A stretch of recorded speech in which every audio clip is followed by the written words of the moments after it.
In this video I am going to show you how to check RAM without opening computer or disassembling computer.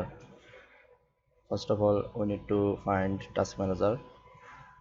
One way to find task manager, right click on the menu bar and select task manager.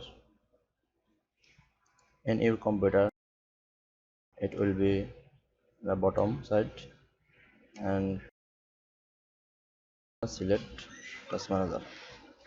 Another way you can find task manager, click start menu and type task manager.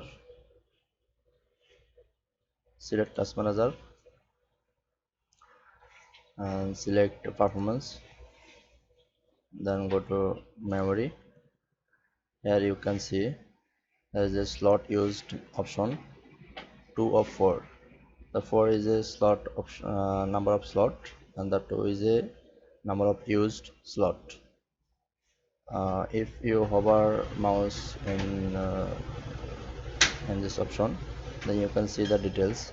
There is a 4 slot and slot 1 is used, slot 3 is used, but slot 2 and 4 is empty.